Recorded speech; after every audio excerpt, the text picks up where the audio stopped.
पूर्वांचल का रण, बाहुबलियों की जंग। बाहुबलियों के इर्द गिर्द घूमती है सत्ता।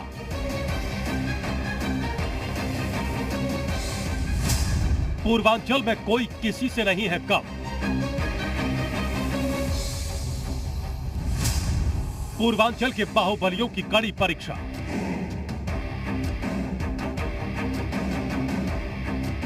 पूर्वांचल की सियासत में कई बाहुबली इस चुनाव में अलग अलग तरह से अपना असर बनाने में जुटे हैं और 2022 में इन बाहुबलियों की कड़ी परीक्षा होने वाली पूर्वांचल के गोरखपुर, कुशीनगर, महाराजगंज, अयोध्या, प्रतापगढ़, मिर्जापुर, गाजीपुर, मऊ, बलिया, भदोही, जौनपुर, सोनभद्र, चंदौली, बनारस और प्रयागराज में बाहुबल का सत्ता पर प्रभाव रहा है।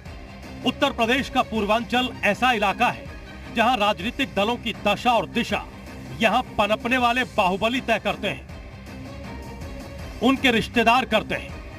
सत्ता किसी के पास भी हो, लेकिन तूती तो बाहुबलियों की ही बोलती रही है।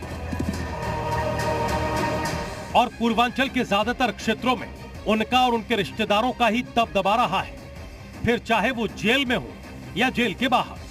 मुझे लगता है कि जनता इस बात को समझ गई है कि बाहुबलियों से जो है वो विकास नहीं हो सकता। बाहुबलियों का विकास होगा लेकिन क्षेत्र का विकास नहीं होगा।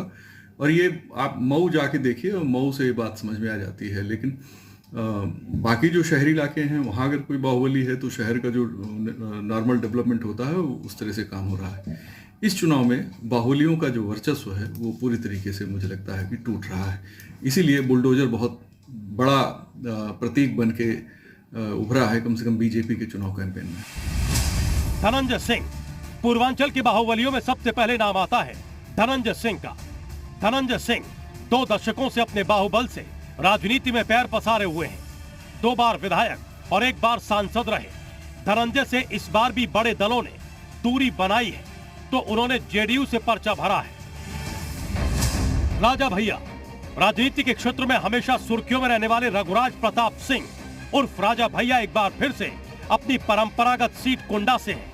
वो बीजेपी की सरकारों के अलावा सपा की सरकार में भी मंत्री रहे।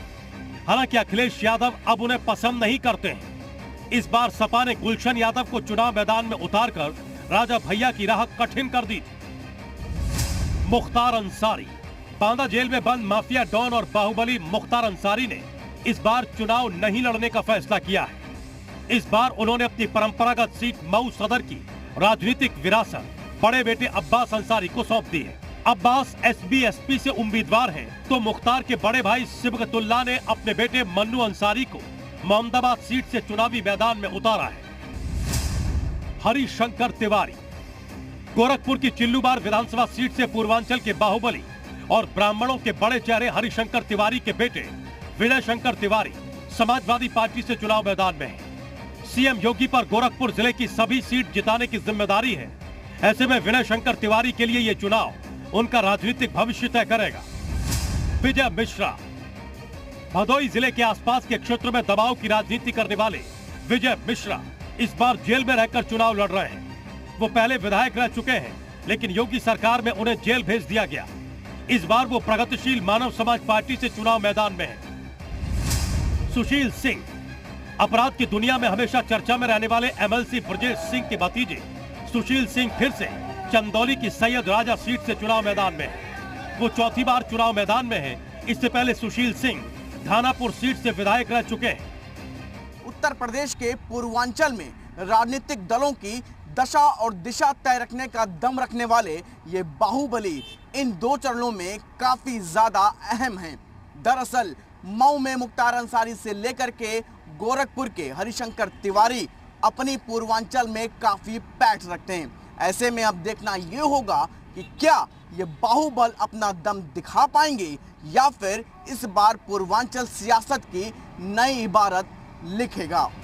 इसके अलावा विजय मिश्रा, रमाकांत यादव और अभय सिंह भी पूर्वांचल की राजनीति में खासा दखल रखते हैं।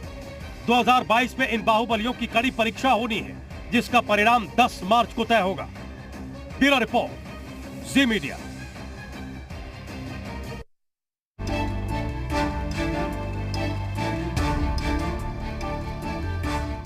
यूपी विधानसभा चुनाव के नतीजों की उल्टी गिनती शुरू हो गई है।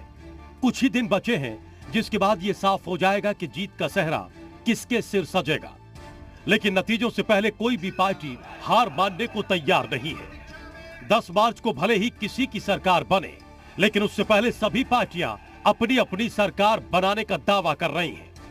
हर दिन बढ़ते चुनाव के आधार पर भारतीय जनता पार्टी ने जो पहले चरण में एक बार बताया था कि भारतीय जनता पार्टी एक बार फिर से 300 पार के बाद उत्तर प्रदेश में नई सरकार का गठन करने वाली है। उत्तर प्रदेश की जनता को इंतजार है श्री अखिलेश यादव का कि वो आए और पुनः उत्तर प्रदेश की कमान संभालें। वो लोग ये देखना चाहते हैं कि समाजवादी पार्टी को कितनी सीटें मिलती हैं, कितनी सीटों से वो अपनी सरकार बनाती है। बड़ी बेसब्री से उत्तर प्रदेश की जनता उनकी राह देख रही है।